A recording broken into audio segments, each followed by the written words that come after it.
small and as broke as possible and everything's okay because I have no expenses. And then COVID happened and I thought, oh my God, thank God I'm not chair anymore. Trying to get some faculty that are in their 80s who couldn't even use their email. Like, we have this thing now called Zoom, and you're gonna teach painting practice from your house. Or, so I feel like I dodged a bullet. So, I mean, I had 30 years in higher education. I started really young, so I feel like I did my time. Although I did just do an afternoon at Cal State Long Beach, so I kind of dipped my toe in again. It was fine. But I was happy to just come and go and no lawyers. I spent the last 2 years of chairing being with lawyers a lot. Yeah. Oh, good. So anyway, but I had, as Ann put in this Instagram post, which I really enjoyed, about you saying about how, what I was this unique character, that I had been doing things at that school for a while, but I applied for and got this job in the painting and drawing department. I mean, full disclosure, my undergrad degree is in studio art and art history. I could probably still do an oil ground if I had to, if you put a gun to my head. Tully over here owns a little painting I made my junior year in college, one of the few that didn't get destroyed. But, so I'm not clueless about the making. So, but I'm very proud of being chair when we did a search that got 2 people who had been longtime part-time people and being one full-time jobs. That was the first time that had happened at the school, in the department, in decades. Good, yeah. And Anne should have been full-time the prior time that she went through the process. So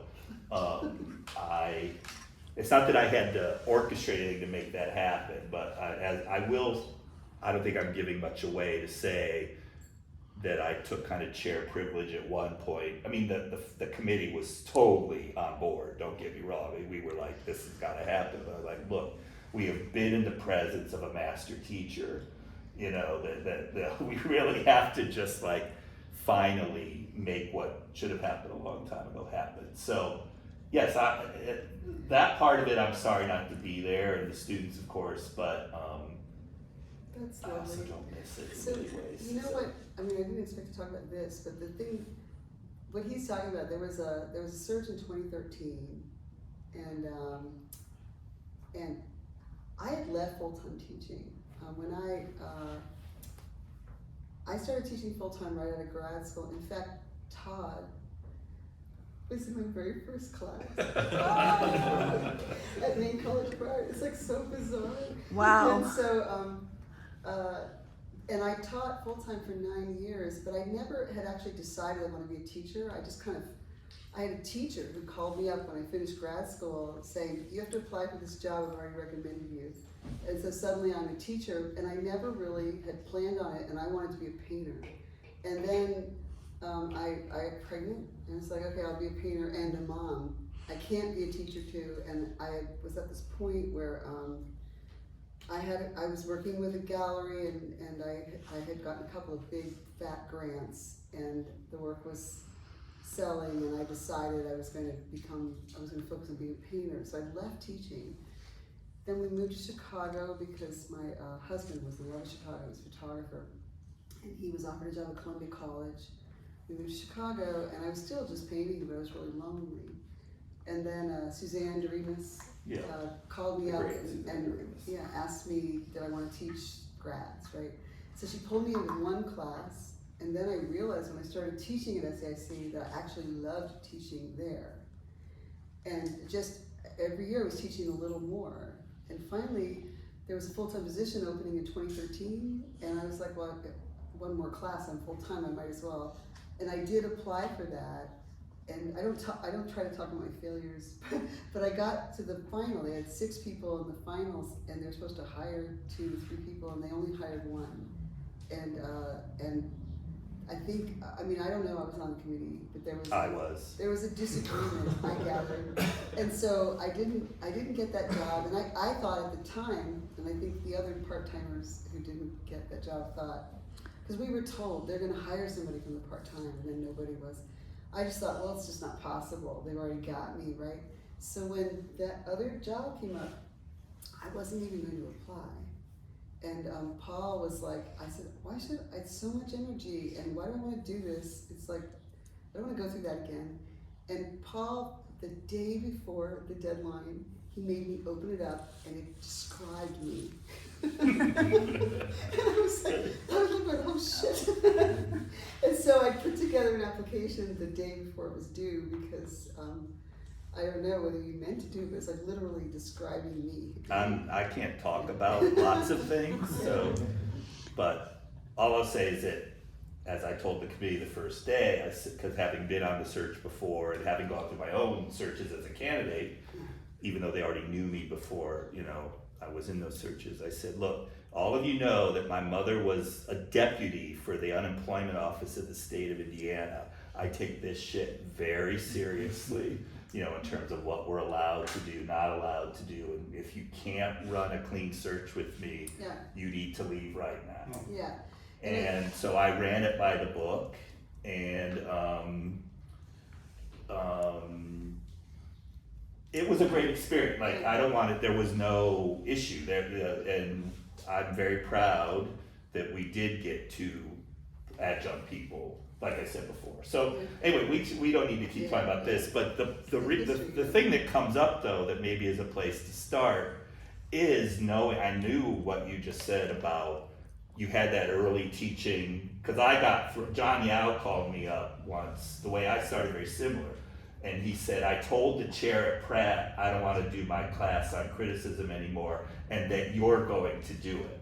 That's how I got my first teaching job. I didn't even have to apply. I said, do I need to send anything in? And he's like, no, his name's Frank Lynn, he's a really great guy. So that's how, and I walked into a room with people all my age. The first thing I said professionally as a teacher was, well, we're all in this together. And I turned a Friday 1 to 4 art criticism class into a going to Soho every Friday for 1 to 4 and sort of talking about the art in front of it. And these kids at Pratt, most of them had not even ever been to the galleries in Soho. Like, they're just right across the river. So it was I was learning with them a lot. But this idea of getting thrown into teaching early, and then you're like, I'm going to be a painter.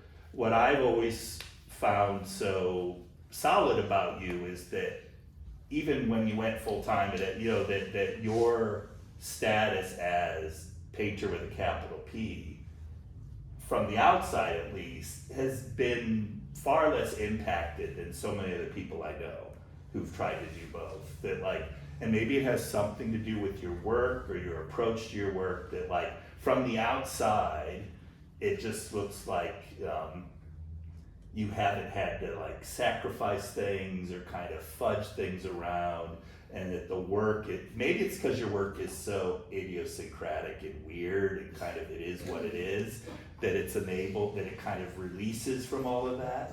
Because it's like you want to believe like, oh, it's got to be that it's academic, but then you're like, there ain't no way this is academic. Like, it's just what's going on in them is just completely upending all of that. Do you think this? So, are you observing then that artists who are actively artists and then they come in as they're teaching full time, that it changes their work? That's how I've known them from the very beginning. Right. And so like I kind of maybe ascribe what I would maybe see in some cases is like something that kind of dismantles their work a bit, or something like, but it seems to me that and I almost want to say almost singularly in the department, you were the one that had that the most for me in terms of your work. That like, maybe it's because your work is so idiosyncratic, even in relation to the colleagues that we shared, you know, that you had a kind, and that's why you were so important to the students too. It wasn't only that, oh, she can draw and she can observe, you know, all that stuff. But, and the other thing that was so great about Anne as a teacher that I think I wanted to bring up too is Anne, again, people make assumptions that Anne was always so impressive, like in critique panels, your ability and interest in work that some people would maybe assume you would have no relationship to or no interest in. That like you weren't like, there again, this idea that, oh, it's gotta be academic, that means narrow, that means that like your expansiveness as you have this focus in your work that it's anchored, I know that it's anchored by this incredible expansiveness you have in terms of how you look at things and see other art in that. Is that something you want to talk about? Maybe it's a place to start. So no more teaching? Yeah, so, Fuck that teaching yeah. stuff. So, one of the things that,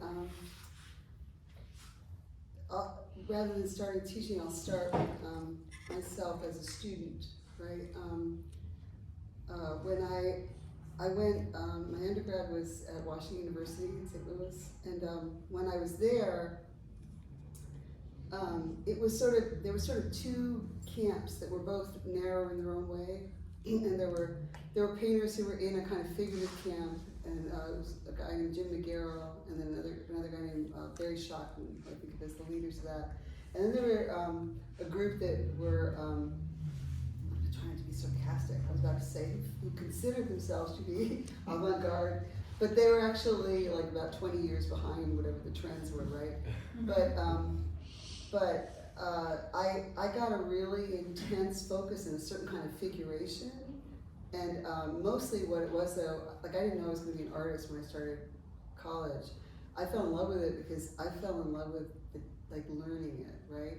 And so and then you know I'd always loved looking at art, but I didn't know you could learn it, right? So anyway. I had this understanding from looking at great art that I wanted something that had a kind of a power or presence, but I really was very naive about painting in general, you know, and I wanted something that was powerful, but I was wanting melodrama, you know, so on. So I get into graduate school, I'm going to Yale, and I found that the teachers who gave me the most were not the teachers who were figurative, even though they were, Bailey was really great, but he tended to talk like an abstract. Right. But it was like someone like Andrew Forge or Jake Berteau or even Mel Bachner, and I really learned from that there's from Jake, was like painting's beauty, you know? Yeah. And that figurative is just a change of subject matter, and the power of a painting comes this quality of I'm using the word presence, but I didn't hear that word until I got to Yale. It comes from something else. It's not from the subject matter. It's not from skill. It is from skill, but it's not from a demonstration of skill. It's from a set of relationships that exponentially become something else, and they start to interact with the space in front of the painting and with the viewer, and they can pull you in and you feel it viscerally. And I noticed that the artists who had the kind of presence that I wanted, which was like, I was like Rembrandt or Van der Weyden, you know, at that time were the artists who were not working figuratively. And so I was getting from them that, and it made me, like I am like completely in love with work, you know, like certain artists that it has nothing to do with my subject matter, my skill set. It's that they're after this quality. Like right now I'm in a two-person show with an artist named Noel Ashford. He's a very young artist, half my age, but making these they're just beautiful, these small abstractions with distemper that are so subtle and so felt. And I love being in this conversation with their work. It's just really, like that's it. Like this is the kind of power I want to be in that conversation. And so for me, I mean, I love illusion. Like I love there's an indulgence to, I just love it. Like I love doing things that are obviously I like hanging eyelids, right? Like I love this kind of thing, but I see what I'm doing as it's very romantic, and it's connected to lots of art that can range from like Robert Irwin to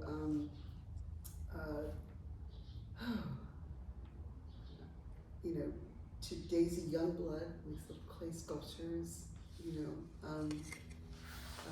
I mean, there's just this, it's an experience, Mhm. right? So I just talk to students, I just go all in romantic, and I talk about this stuff.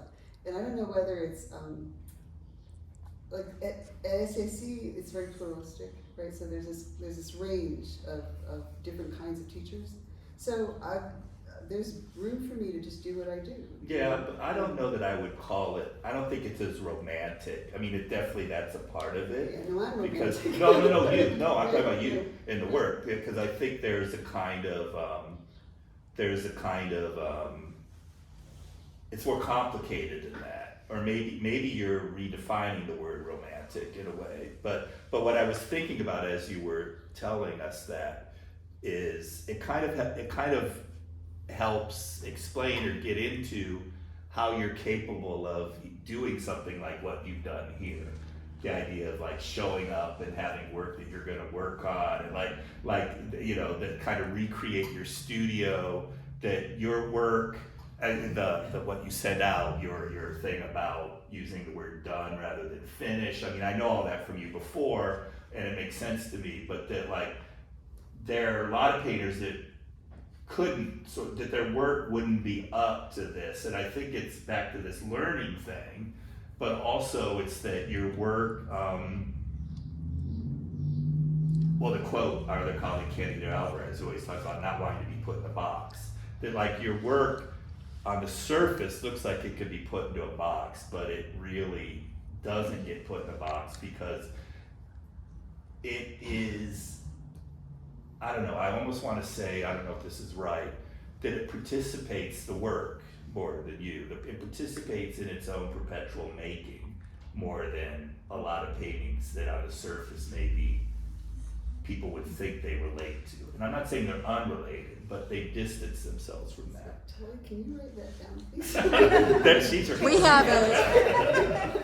That's like amazing. Well, no, but let's break it down. Let's get more simple about Okay. this decision to do this, to come put the line to this premise of like, I'm going to turn this space in Kristen and Joshua's studio into my studio. I mean, people have done that, brought the studio into the museum, the gallery, but this seems different in some Yeah. way. So do you Yeah. agree, and do you want to talk Yeah. about that? Well, it is, I mean, I'm gonna say a little bit, Josh actually gave the best explanation about, I mean, basically, they asked me if they proposed that they would do a kind of trompe l'oeil of my studio wall, which is this kind of, it's the result of this sort of paint, it was like painted drawings on paper that I did after my mother died, and the wall has this buildup of these layers of marks that were just a byproduct of me painting on the wall with this paper, and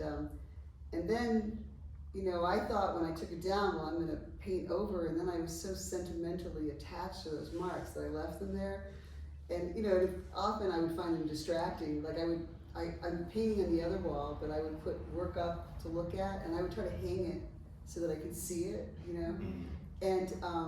But gradually, as I started making like these paintings, which are sort of like, I think of them as, I sort of like, I had this, and if you all know me, and some of you do, some of you don't, I have this real thing about eyelids, and I even have an essay about like Kind of noticed. the eyelid as metaphor, and I had this idea of, you know, okay, let's just go for it, you know, and then it's like, let's have the whole painting become the figure, and the whole painting is the eye, and so anyway, I just thought, what the hell, and I just kind of zoomed in, and anyways, I was doing these things, and I was clustering them on this wall, and I'm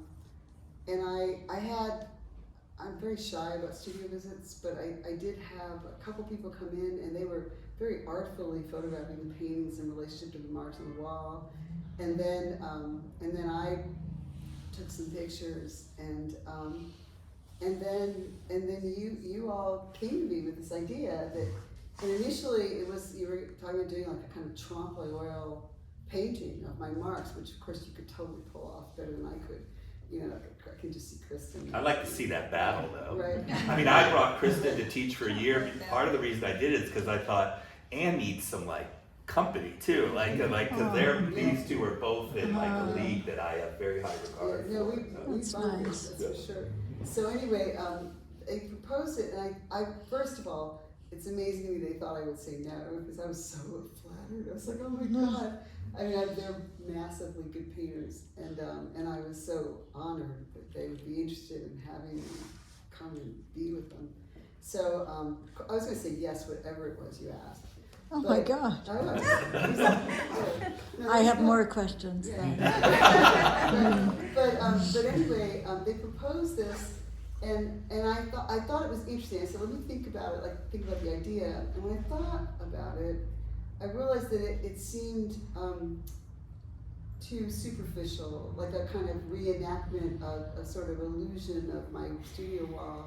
And I thought, well, it would make more sense if I just not reproduce, but actually reenacted, like put the paper, like I actually bought paper, sent it here, put the paper up, painted around it, let the paper, and then even then, well, I guess Josh is right. I started with this line. The line. So the line is on my other side of the studio.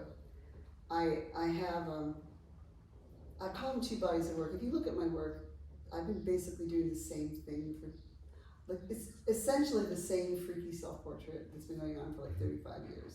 But they're obviously not about likeness per se, but it's, but I have another sort of body of work that I call portrait. It's on the other wall that I've been working on. And I have this line across the wall that it was the line that was the right work height.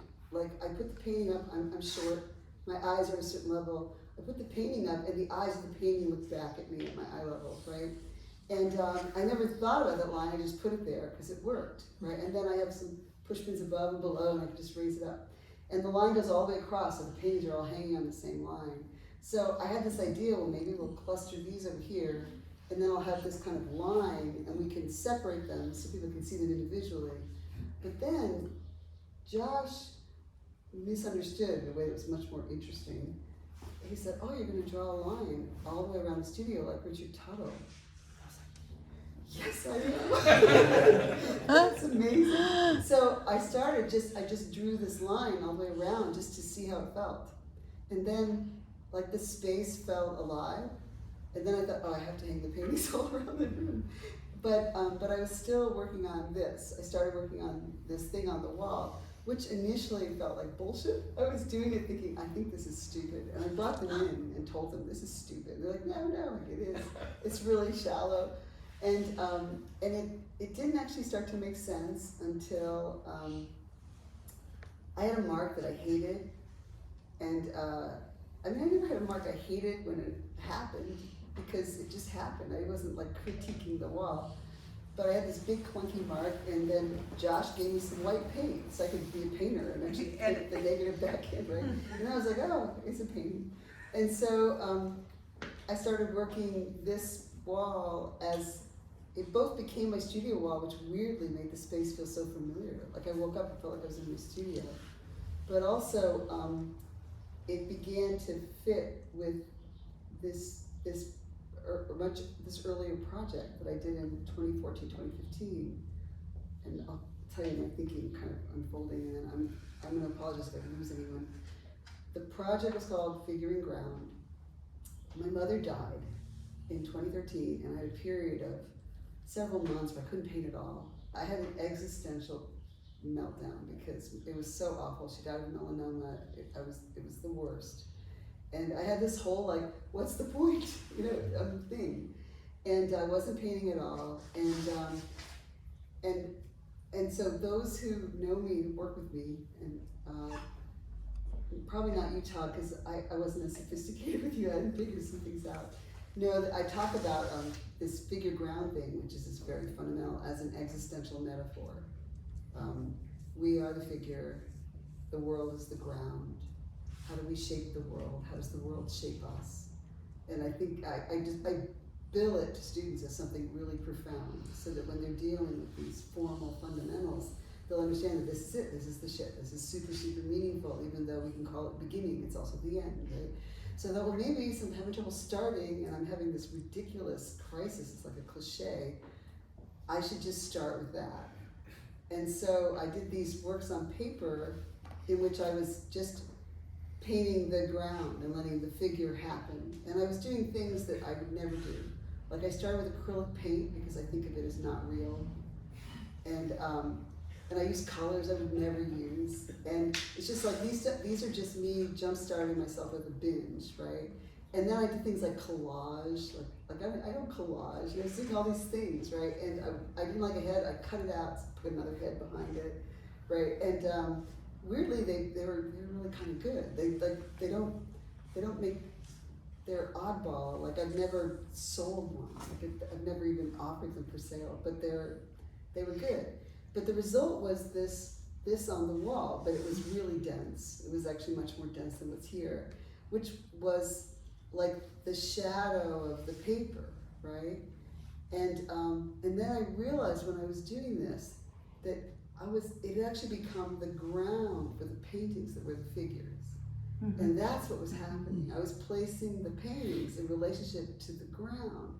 And then I was like, oh, this is trippy. And then it started to make sense when I was doing it. Like, okay, I can explain why this matters. And then at one point I wasn't sure, and Kristen and Josh actually came in and gave me a little like critique nudge. Like Kristen's like, yeah, you need to expand it, you know, weight here. And I was like, and I thought about it, it was like, yeah. Like it was like, and then it was like a little bit more, and then it was like, I think this works. And I'm not an abstract painter, but it's the same, like it's just that thing, right? And weirdly, when the paintings, I put this painting up on top of it, and went, that works, okay. I'll probably never do it again. But, so it's not really, I'm not actually taking my studio and turning this into my studio. Right. It was more like a kind of idea about how I work and about things that are meaningful to me, and then finding a way to have it exist here. So, and I wouldn't have done it if you two hadn't asked me to do this and given me this thing that's really out of my element. Well, it also left a lot of air for things to exist at the same time, so you could still experience, you know, the paintings interacting with each other, but also this open framework that you give yourself, and these portals that are revealed with, you know, empty squares, and then obviously the viewer is also the figure amongst the figures, so there are these really nice kind of puns, things on the eye line, things that can be in the eye line. You know, there's these, it's very interactive in that way, and I think people are experiencing both the objectness of the very small ones versus, you know, ones that are quite flat. So there's all this sensitivity which is, you know, taking place, which only happened because you were here and experiencing the walls, the floor, and everything. It also happened though because two really, really good painters had an idea that was a painting idea, right? And so basically, I get to come here and address this thing as well. I mean, I can say painter, but really, if you think about what art is, like trying to talk about this ridiculous, and talk about the fundamentals of what art is. But if you like, the most basic thing is that we transform material, right? Mm-hmm. And so the material that, like, you know, dirt on a cave wall, right? It's the dirt and the wall that's transformed, and so we get to address the whole room, like this marks on the wall, transforming the room. But that happened because you two have this way of looking at all this. It's coming as painters. Well, can I just say one little thing? This room seems much bigger without her paintings in it. And these are small paintings, but they just like, once they moved into the room became very small because they are so powerful. And it was like she just hung one up. It was a different one, I don't remember which one, but over there, and it was like, oh my God, I cannot believe what this painting just did to the room. I would say it's all that happens also because, I mean, even your most self-portraiture of portraiture works are barely that, you know. But the idea that any of these I'd feel comfortable really like keeping in that category is just BS. You know, they might be that for the making, but they come out into the world, and as you were talking, I was going to tell R what said, I'm going to paraphrase here. He says, any painting is looking at you, even if it's depicting a pizza. Right. The idea of that looking back at us. And then the other thing I want to say is that to blow your mind a bit, and I was planning to do this, I just thought there'd be an opportunity. Okay. Since I left, these poor Tully and Keith and Aaron back there know this. I have completely gone head over heels into my rudimentary understanding of quantum physics and been reading people like Carlo Rovelli and and all the things that they're beginning to feel like they're learning. So let's keep in mind when you talk about you and then everything, we're all made of, even what's here it's all the same stuff. Yeah. And the second law of thermonuclear dynamics is that you can't add or subtract energy. It's just a remake, a transformation, or shifting. So I just wrote this catalog essay for Donna Nelson, who has a show up in Philadelphia.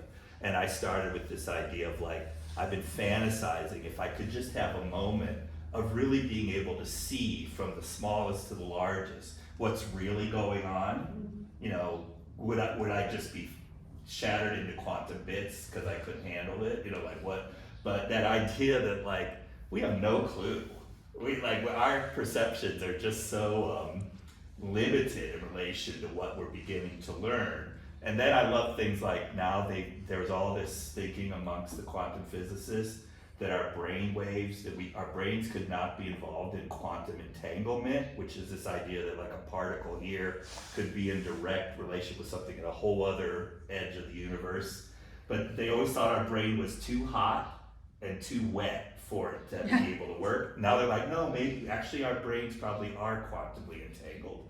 Totally, now you lost me. So, but the idea that Carlo Rovelli, the great physicist, says there's no things, only events. A rock is a very slow event.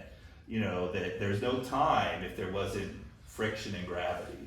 That time is this thing in our brains that we've had to sort of construct to live. And then here's the kicker for you that I wish I knew when I was a teacher.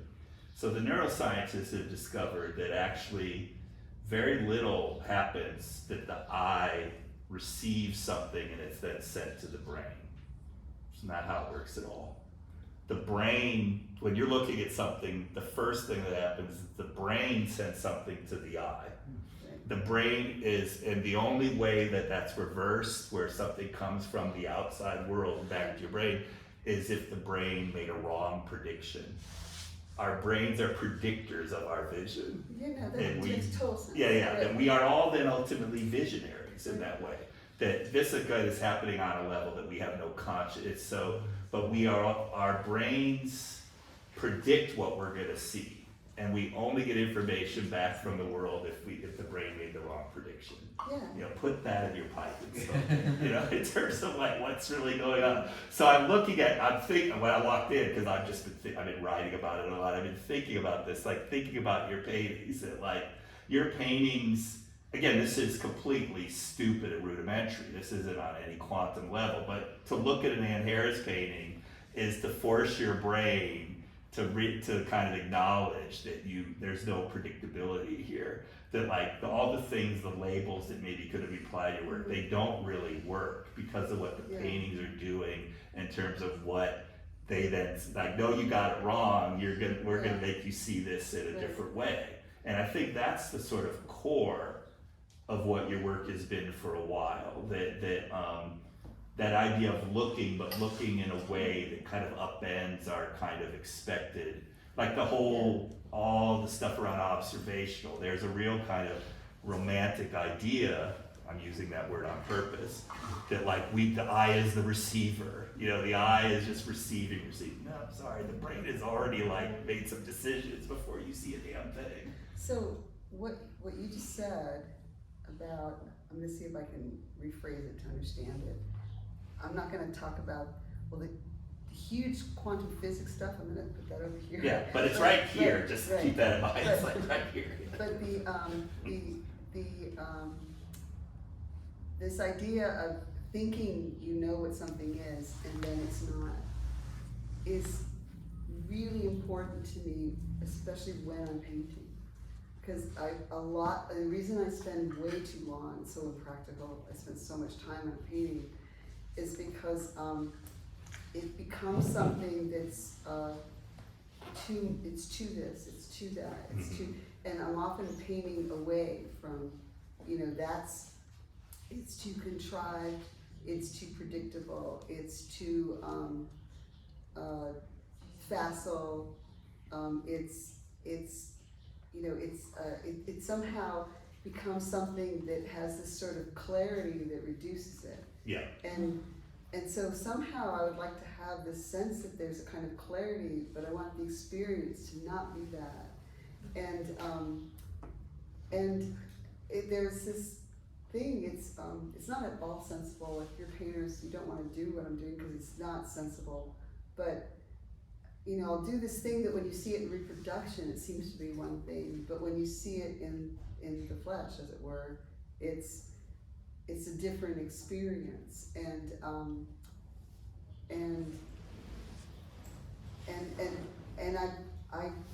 I often find that when somebody tries to like type me, that it's a frustration, because usually it's so reductive, and often it doesn't work, so I went through in terms of like, careers are really weird, so mine has been up and down, and it's sort of been up, down, and now it's like here, but well, who knows, but there's these different kinds of trends that happen in terms of what people are paying attention to. So there was this period where, this was way before I taught at the Arts Institute, but I was in a zillion group shows, and every show was with Suzanne Coffey. And my work was always talked about in the context of subject matter, psychological self-portraiture, and I was like, that's not what I'm doing, but I was happy to be in the shows, but it was very much about that, right? And then there was this period where I was being discussed in the context of John Kern and Lisa Yescovich, because of a certain kind of invented facility, except that I'm totally not them, it's like, and if I were, I'd be told failure, so it's like I'm not ironic, so, and it was this thing of like, no, I'm not that, I'm not that, I'm not that, and then if I tell somebody what I really want to be is like that Jack Whitten that's hanging in the museum, they'll look at me like they don't know what the hell I'm talking about. But it's like I want to somehow have all my cake and have presents too, Well, and that's why it really hit me in the thing that Kristen set out. I think that the meaningfulness of this shift from the idea of finished to done is even more meaningful than I first realized, because to be finished, and back to what I was talking about too, finish implies a kind of stability of something as an object. Yeah. But done is a kind of moment, a kind of openness still to it that relates to what I was saying about, again, if a rock is a slow event, a painting's a pretty fast one. That we're dealing with this idea of thingness is something that we have to maintain, and it works for us on the day-to-day level, that like this can be a thing for me so I can drink from it, but it's not a thing, it's an event. And that so paintings your paintings, I think, have the double whammy of that, on that level, that no one has to think about. I'm not expecting anyone to have to think, that's just me being weird these days, really getting obsessed with this stuff.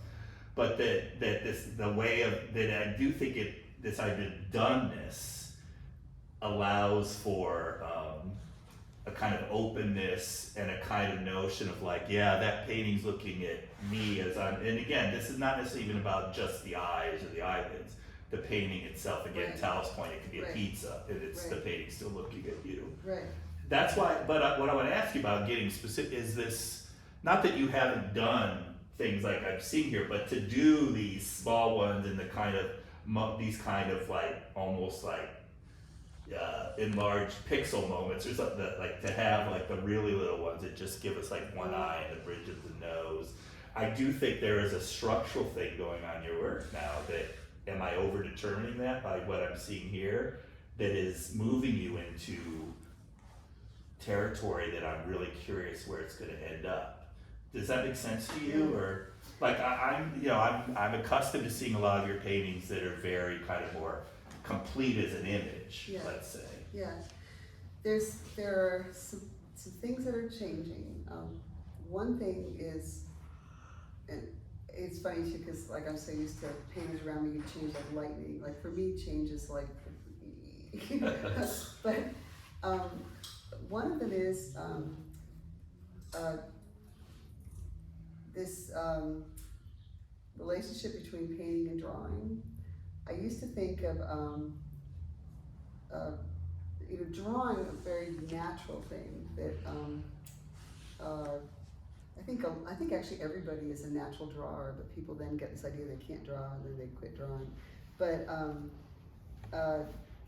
being very kind of fluent in drawing, and then painting was hard, and painting was this kind of skin, and I had this responsibility for every inch, and it was all paint.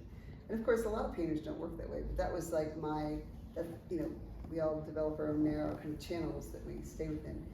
And then there is this point where I find myself realizing, you can actually approach a painting the way you draw, and just allow it to evolve. And if you reach for paint, it's because your piece requires the physicality of paint, and just let it evolve. And then, and basically, I wanted to have room so that I could do anything I wanted to do, and that the painting was leading me toward. Because if I wanted, I love being able to make a really, really slow move over skin, right? But I also love making like a slippery mark. And if the painting calls for it, I want to have the painting set up as a world that will let me do all of that, and allow it to find itself, and just not label it.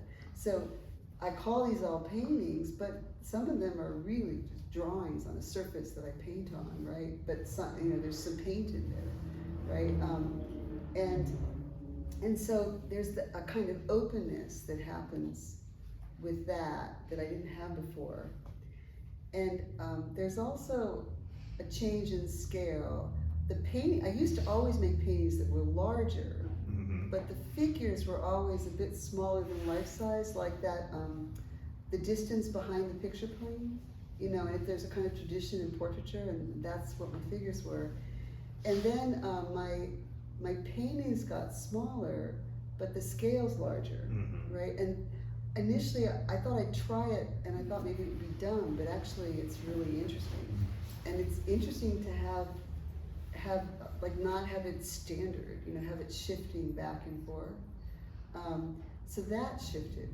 And then another thing that shifted for me was that I've always wanted to have paintings that you would experience as a kind of felt, like a kind of feel it in your body, right? And often people want to talk about that as emotion, and they want to name the emotion, which then really becomes just a verbal idea about what feeling is. It's like an illustration of feeling, right? And so I'm sort of struggling with that. And I had this kind of funny twist where I realized, if I think of what I'm doing as observing feeling, like observing persuasive feeling, like this is a powerful, like when I see it, if a great actress is being emotional, you feel it empathetically, you're moved by it, but you also know they're acting, right? So there's this line between observing and feeling, and can I ride that line? And can I do that and do things that seem like they would just be, they could be over the top illustrative? Like, could I paint a tear? Could I paint these things and not have them be just stupid or sentimental or ironic, but have them ride that line? And so that's what I've been trying to do. That makes perfect sense to me, because I look at, not every single one, but I look at a lot of these, and I just feel, again, as you were talking, I'm thinking, and I just like that willingness to sort of strip away some things in the work is coming through, but then you've piled on all this other stuff that's not necessarily about the materiality, but about kind of this complicating like what I was thinking is you're talking, it's like, oh, she's like, somehow she's made them more clarified and confounding at the same time, which is a contradiction, but there's great. something about that like it makes Write that down.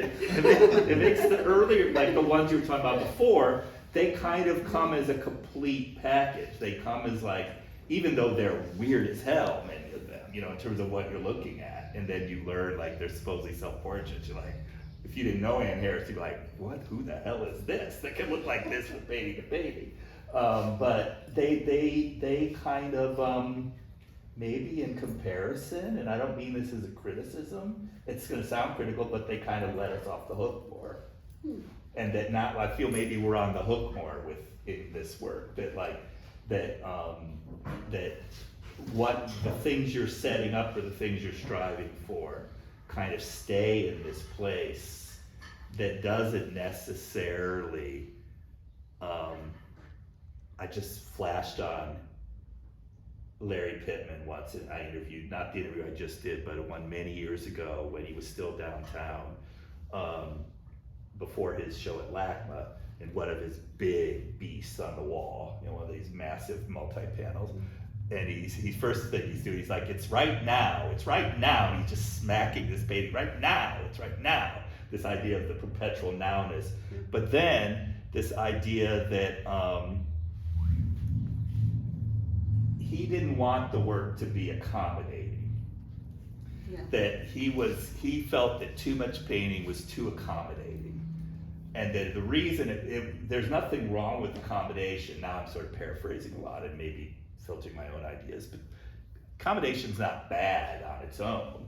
But in painting, it can be the death of a lot of things. Now, my own view right now is that would be the word I would use with 99.9% of this kind of what I see, because I'm such a nerd, this totally derivative, figurative painting that's happening everywhere. Yeah. That just like, I could name someone from the 1950s you've never heard of that would blow your mind if you could find a Google image. That it's just too accommodating. It's too, you know, it's the easy way out. Larry then said, going back to Larry back then, he says the accommodation that like he didn't want his paintings to be, and he kind of invoked without saying his name, David Sally, who was his classmate at CalArts, that you could stand in front of it, and the accommodation was about, you could stand around and think like, I am damn smart that I'm understanding this painting. Yeah. You know, like, look how smart I am, that like I'm really here. And that was kind of the 80s in a nutshell in many ways. So like, your paintings aren't doing that at all. I'm not saying that like, they make that about being dumb or anything, I know but. exactly You don't think so? But I think these definitely do that. I mean, I feel like. did they make you as a viewer feel like I'm so smart that I'm getting something out of it? Absolutely. I have Really? a good See- eye because see, that's I a- can that's a feeling I understand don't these wanna have. paintings. Well, that's a different thing though than what I'm saying. Larry was talking more about of a kind of arrogance and an attitude of like I can I'm stand in very front of arrogant about it. No, that I'm so knowledgeable. I'm so that like Yeah. this painting's just reaffirming how smart I am. Oh, okay. And his point was that that's why he started, you not to get too caught up with Larry, but like he made that big painting that just says "Get out," crossed it. I mean, I think this work Yeah. is difficult. You know, No, I but don't think again, it gives you. We have to be very clear about language, though. I would say because difficult's a different word. Accommodating is not necessarily the opposite of accommodating. difficult. Oh, okay. You know, difficult is more nuanced, I think, especially, I'm not saying these are easy, there's a difficulty here, but the payoff isn't like you having a kind of narcissistic charge of like, I get this, or that a lot of Well, I 80s mean- paintings were about. Oh, And Larry okay. was really kind of pushing against that. That was his. I remember that, the period, because that's when, it was right before I went to grad school, and then when I was in grad school, and I do remember there was a period where it was like, were you in? It was like you were in the club if you could understand something, and there were different ways that you were in. Some of it you had to understand contemporary art to know what they were doing, and then you also had to have read the right things. Mhm. You had to know Baudrillard. You had to know like certain philosophical. There was like a code. I remember Ross Bleckner coming as a visiting artist, and and you know, he asked us to all, everybody put their work out, and then he blasted and said none of us were original, which actually was fine because we weren't. But then he said, and he said it to me, because you know, Lucian Freud's a great artist, but who cares? Or nobody cares. And it was like, well, that's not true. What he really meant was Lucian Freud's a great artist, but nobody that I think is important cares. Right. And it was really about being in a certain in crowd, right? And how you doing now, Ross? Right. And How's it going? So there was, when I was working in grad school, the job I had, I was working in the prints and drawing room at Yale, in the museum. You know, they had all the works on paper, right? It was an amazing job. I did the rice paper hinging, and that was my dream job. Like, teaching, forget it, that was like the most amazing job. But I remember at one point the curator then, this guy named Dick Field, and his specialty was like 15th century woodcuts, you know. But then Jasper Johns. Right, and Jasper Johns. But he was really working to be in the know. And there was this huge David Solly print laid out on the table, and he was looking through it with the curatorial assistant, and they were finding the stuff. Like, look, I see this. And I was sitting there, I was an arrogant grad student too, but I was like, they're playing Find the Bunny with the David Solly. But that was really what it called for. It was like and it really was a thing. It was like a kind of in thing. Well, it was an overcorrection, I would say. Now with hindsight, we can look back. But I don't like, I mean, I'll tell a kind of dual grad students. So I'm a runaway from I ran away from the CUNY Graduate Center when all the faculty left, when Rosalind Krause left, and Robert Pincus-Witten and Linda Nachman left, and I was, as Pincus-Witten said to me, you're already downtown writing, you don't want to write the big book report anyway, is what he said to me. So I am ABD circa 1991, but fast forward to when I'm teaching at Art Center here, and I happen to come around the corner and I'm hearing a bunch of students and they're having an argument about Derrida. And I hear a student say, well, if that's the way you want to think about it, I guess it's okay. And I just had a moment of weakness where I literally guffawed out in the hallway. And so they all turned around and I was like, oh, I'm sorry. I said, let me just tell you a story. When I was at CUNY, Derrida came for a semester and came several times to the comp lit department. Of course, Rosalind dragged us all up there to listen to him. And the idea that anything Derrida's ever said or written down could be thought of as in only one way is so laughable to me. That's why I guffawed. Yeah. That, like, you know, this sort of programmatic event, back to the accommodating part, to accommodate your ability that you've learned the rules, that you've learned that you could like understand that, like, and you know, now in hindsight I look at like Peter Halley, for example, and I'm close with Peter. Like, I think Peter was, because there's a sense of humor in him, that he was kind of goofing on it as he was writing those things about poetry art that we didn't get back then. You know, when I was really young, an undergrad, reading Peter Halley writing those texts he wrote early on about simulacrum and all that stuff. But anyway, getting back on track, that I don't know, I feel that this is kind of watershed, these pages. Now, I haven't seen you or your work, and like we talked before we started, I've been to the house, but I've never been to the studio, studio. Wow. But I'm very shy. And what happens is, if somebody impresses me in terms of their ability to really see art, that makes me more shy. It's like, well, what if I bring them in and then they're like, you know, disinterested? Then I'll just be miserable forever. So basically, I'm very shy about it, right? And so, so I had you on my like list of like, I have to have Terry in someday, and then I never did. Well, but I kind of feel like we just did it here because you recreated enough that, like, it's not Riverside, which, by the way, the other thing I love about Riverside is it was designed by the same guy who designed Central Park. Oh, you know? So like when you go to Riverside, you sort of like, wait a minute, where am I? Yeah. I don't know.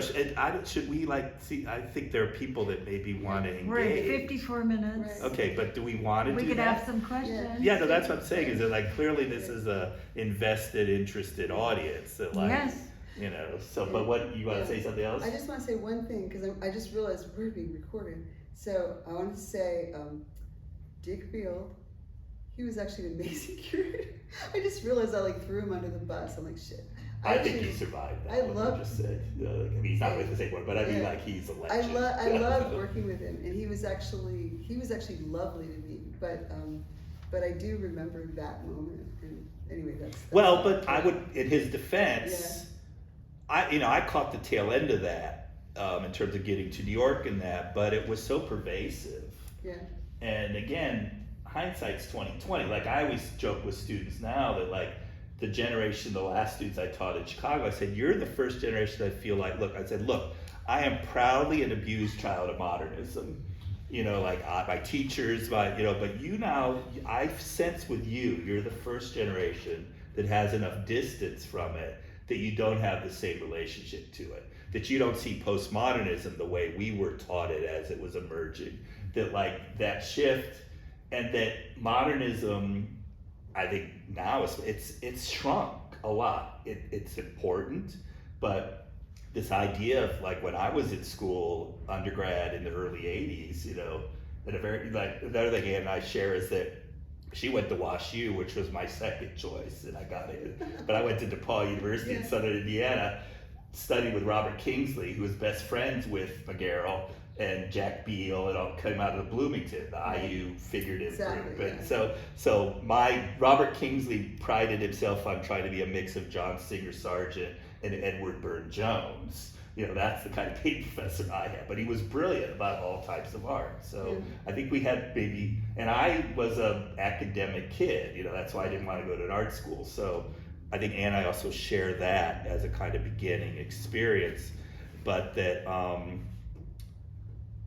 it seems like now is so anything goes, and I think in terms of the bad stuff out there, that's true, and I think there is percentage-wise more bad stuff than there was like when I started out in terms of what people are claiming is good. Do you think That's why I don't go to dinners anymore, because I get seated next to someone who's never had a critic, and they're a collector, and they're obnoxious, and they start talking to me, and many times I finally just said, well, I just have to say, I don't think anything you've gotten is really very good. So maybe you want to educate yourself a little more, because it's so blatantly bad that how can I not? I mean, they want verification from me, and I'm like, you don't know what you're doing. I've done the same thing. Yeah, exactly. Like, you don't.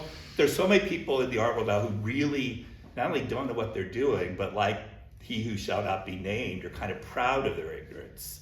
That's the thing that I find. That's why I'm kind of semi-retired, because I can't take it. Anyway, that's on tape, so I don't care. But so I'm curious there are people here who know you, there are people maybe who don't, but clearly this is an invested audience, so I think I want to hear. They wouldn't have a question or a comment, or want to bring the house down, Questions? I'll pick on people if I have to. I think they're all scared. Can I start? No, well, maybe I'm going to pick on both of you, because this is Tully Sater, Keith Tolch. So Tully was instrumental. We didn't talk about it, but Ann's done this project, I'm assuming many of you know about, called The Mind's Eye, where she goes somewhere. So Tully was instrumental in bringing The Mind's Eye and Ann to Santiago, Chile, where he was living. And Keith was instrumental in being a part of this collective called Dalton Warehouse in South Central. How many years ago did Dalton? Started in 2016. Yeah, so when did Ann, so Ann came and did, 2017. yeah. So you guys both have had experience sort of hosting or, that project. That's funny, we've all shown Anne's work. Yeah, and you're both,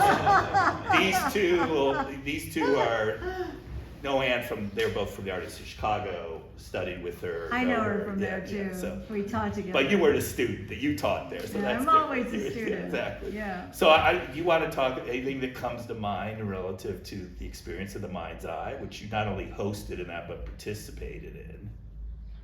I don't know, I'm scared after hearing all of that. Oh, come on. I know you too well, Tully. Tully's never scared. When Terry said participating in the process of its own perpetual making about your work, it reminded me of the time you told us about how you see in a way that you're participating in the process of your own perpetual making, the way you see your face, and the way you think about your features is not like a continuous image, but in pieces, almost modularly. I remember that probably the most from advising with you. Do you remember saying that at all? I I remember. made it all up. Well, one of the things that's really interesting, I know I did this when I was a student, and then my students do it too, is, you know, you hear something from a teacher and it's meaningful, but you transpose it.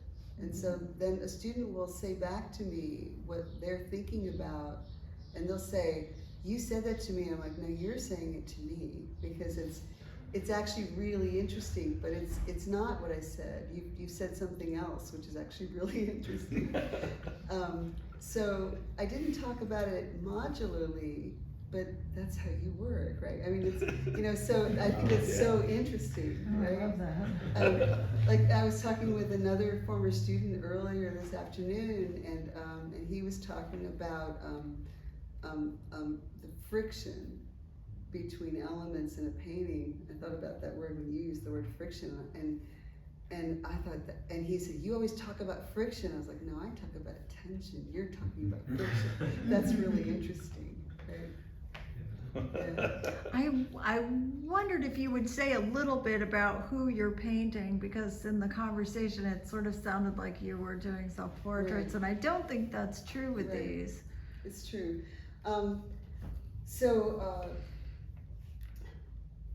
What I'm gonna answer with I'm gonna go like way back and sort of talk about, like, I'm gonna go back to childhood, because I'm doing this thing that I did when I was a little child, which is I used to sit down with crayons and I would make up faces.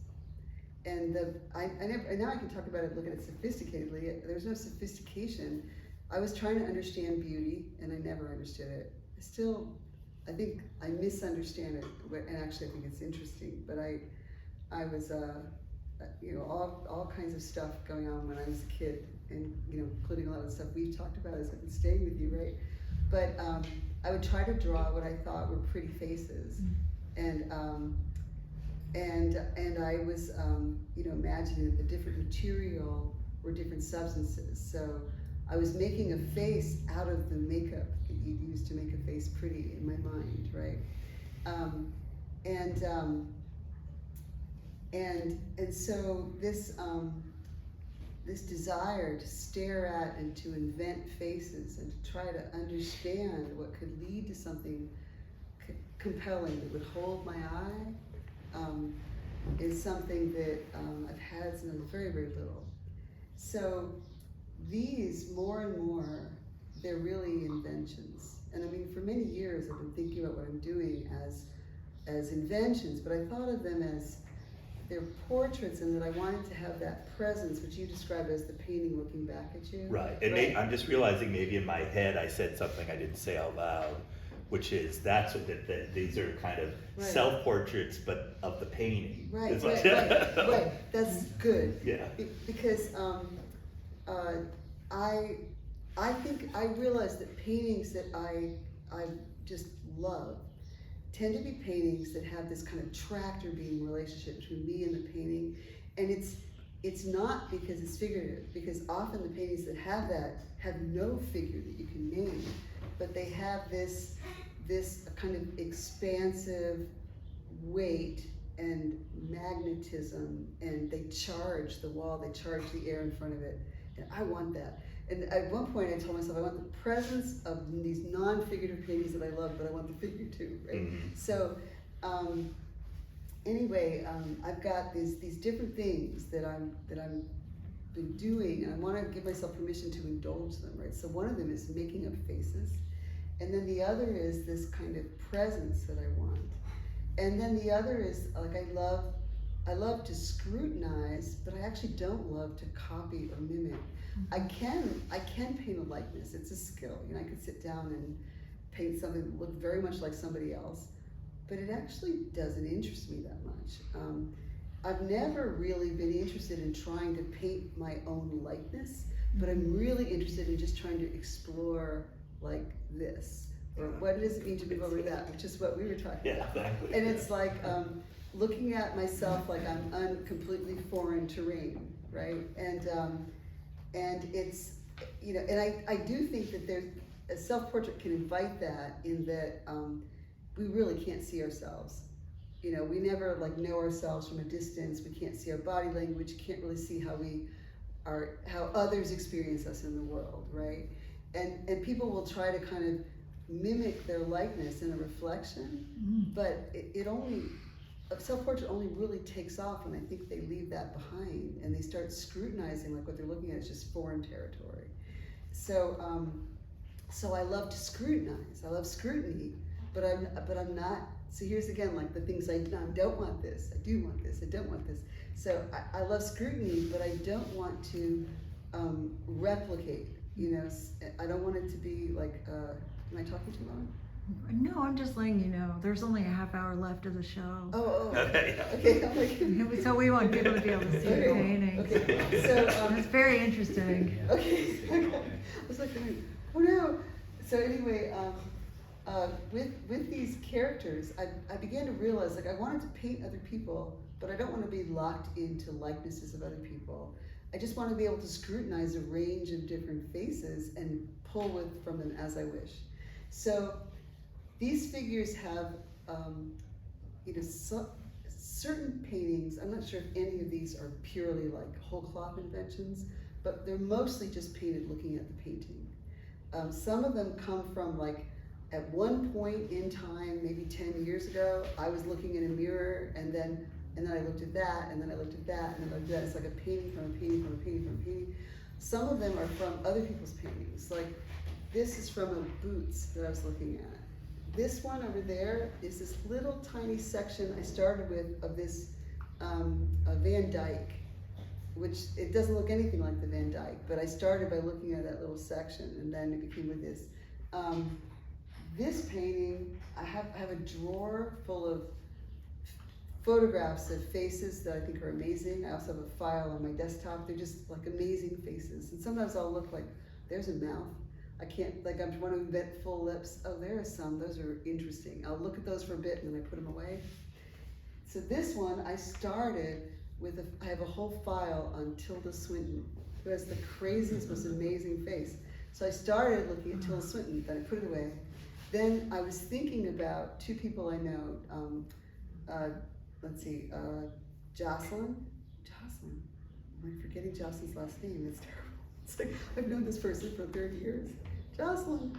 I was thinking about Jane South, who's an artist who's in Brooklyn, and then my friend Jocelyn is an amazing photographer. His last name is suddenly blowing out my mind, but they're both these kind of, Jocelyn's like this luminous blonde, like she looks totally patrician, and then Jane is like this, amazing looking, but there's like huge features, like big nose, huge eyes, long hair, great legs, like really intense personality, very English. And I was thinking about them, and then I was just looking at her, and then she became what she became.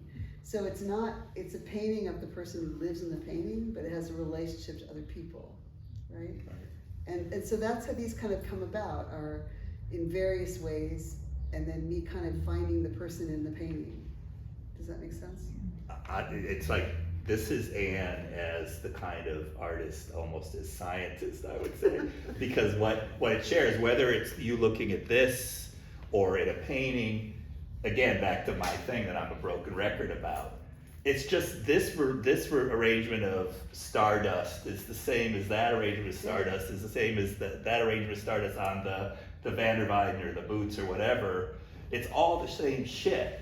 And then you're making a painting that's also of the same shit. It's just all the same shit. So there is a kind of deep, I think as we are learning more about this, to me, it provides us, like again, my whole point about the eyesight thing, like I just wrote this essay for this young artist for a book for Fine, and I end with like, we are all visionaries after all, that this idea of like our eyes are predictors, you know, that we see, our brain sees something, and then if it's challenged by what the eye, it gets corrected. That means in a way we could all consider ourselves visionaries. That our brain is built in a visionary way, And that visionary thing is yet another thing built of this, we are all stardust. Everything is stardust. So it kind of doesn't matter, because you're still, the matter you're focusing on in this shift is still the same old shit, and that's a good thing, that's a kind of profound thing, I think, not a like, major upheaval, but it kind of reinforces, I think, a lot of things that make painting still this thing that just compels a lot of people, good painting at least. I'll add that, but I'm a snob these days, so thank you, Ann, it was really great, yeah. Yeah. It's been snob. Oh, yeah. Well, I like Thanks, what Peter Jen. Sheldon said. Peter Sheldon said there's some good things and there's some things that are fucking great. I'm interested Yeah. in what's fucking great. Yeah.